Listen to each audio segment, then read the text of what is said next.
Quand Jésus est venu devant les démons, il est venu dire, qu'est-ce qu'il y a entre moi et toi? Il est venu carrément se jeter par terre. Qu'est-ce qu'il a envoyé dans les porcs? C'était le crouble qui a pris les cochons. Plus Jésus approche de terre, avec toute la puissance, toute la lumière qu'il a emmagasinée, la terre réagit. Les tremblements de terre, parce que la terre, elle est spirituelle. Le diable a pris la terre, a pris les esprits qu'il a mis sur la terre, sont en train de manifester. Les esprits qui sont à l'intérieur des personnes sont en train de manifester. Alors, ils troublent les enfants de Dieu, parce qu'ils manifestent, ils troublent les enfants de Dieu, ils créent des catastrophes. Ils créent des catastrophes. Ce n'était pas parce que Dieu voulait punir la terre pour dire, voici des signes qui arriveront quand je serai là. Nous devons comprendre la spiritualité. Nous devons comprendre la spiritualité. Parce que pourquoi les gens sont de plus en plus incrédules aujourd'hui? C'est parce que ceux qui ont décidé de parler de Dieu quand Dieu ne les a même pas envoyés. Parfois présentent la foi en Dieu comme étant de la science-fiction. Des choses qui n'ont aucune explication, qui n'ont pas de fondement. Alors, nous sommes dans une génération où les gens sont de plus en plus intelligents.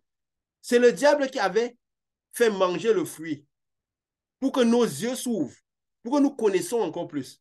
Donc, quand le diable va exceller, on sera encore beaucoup plus intelligent. Les personnes seront beaucoup plus intelligentes. Quand les gens vont exceller dans la nature démoniaque, ils seront le plus intelligents possible.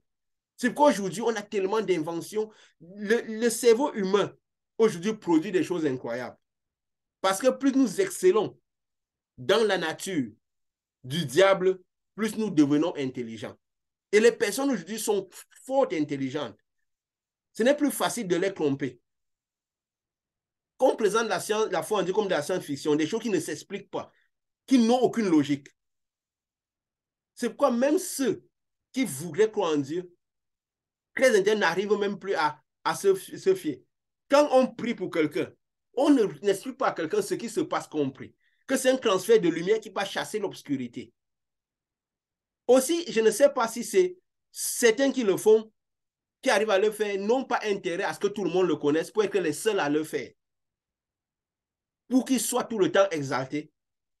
Parce que Jésus, en se reprochait ses apôtres, quand ils n'arrivaient pas à faire quelque chose, il voulait qu'ils fassent autant que lui, ou plus. Pourquoi des gens doivent vouloir que c'est eux seuls qui prient, les gens guérissent? C'est eux seuls qui font les miracles pendant que les autres ne font pas. Alors que Dieu a prévu que tous ceux qui reçoivent son Saint-Esprit, que dans l'Église, qu'il n'y ait que des gens qui ont le Saint-Esprit et qui manifestent le pouvoir de Dieu. Parce qu'il y a tellement le diable travaille tellement dehors pour fermer, pour empêcher les gens d'arriver à Dieu.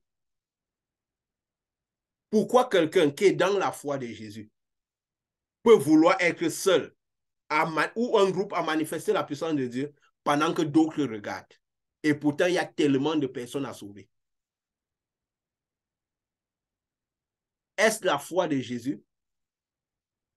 Quand Jésus vient avec toute la puissance, le monde est en train de manifester. Comme ça, nous comprenons pourquoi il y a autant de tracas dans le monde. Nous qui sommes de Dieu, ce n'est pas pour que nous soyons troublés, que nous commençons par compter les mots à la télé, que nous commençons par faire les discours des incrédules, des gens qui ne comprennent pas Dieu. Pourquoi Dieu permet ceci, pourquoi ceci? Dieu ne permet rien. Il est juste en train de venir chercher son église. Et pourquoi l'enlèvement? Parce que c'est très, très proche. Si tous ces phénomènes sont autant grands, c'est que Jésus est vraiment... La porte est même déjà ouverte. Il n'est plus seulement la porte. La porte est déjà ouverte.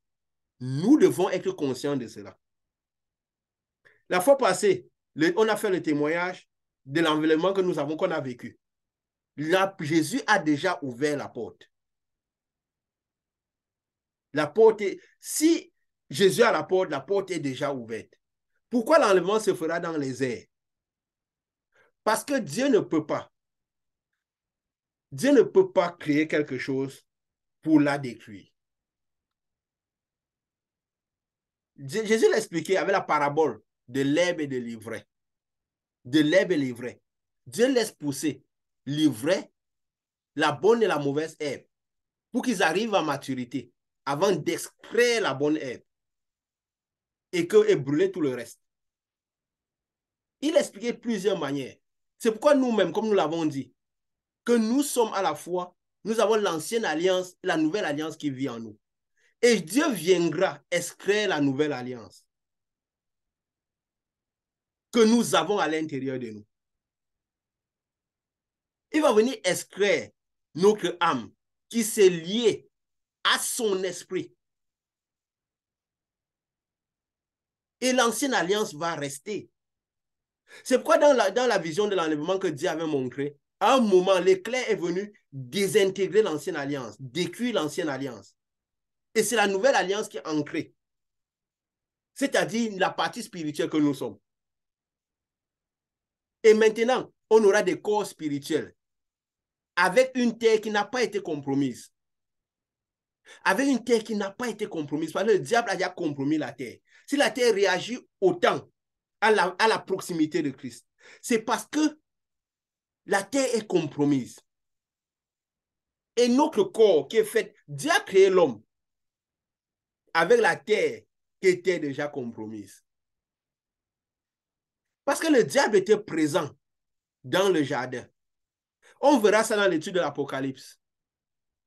Pourquoi est-ce qu'il était présent dans le jardin?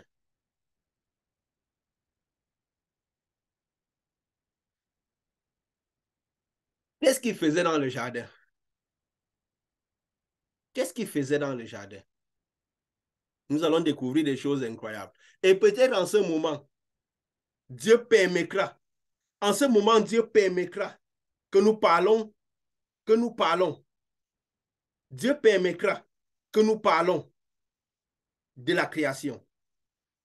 Résistez. Si vous sentez la puissance de Dieu, elle est maximale. Résistez. Vous ne pouvez plus être au même niveau. Résistez. Résistez. Vous ne pouvez plus être au même niveau spirituel. Résistez et ouvrez les cœurs. Ouvrez les cœurs. La parole ne part pas sans la puissance. La parole ne part pas sans la puissance. La parole de Dieu ne part pas sans la puissance. Elle ne part pas sans la puissance. La parole de Dieu ne part pas sans la puissance.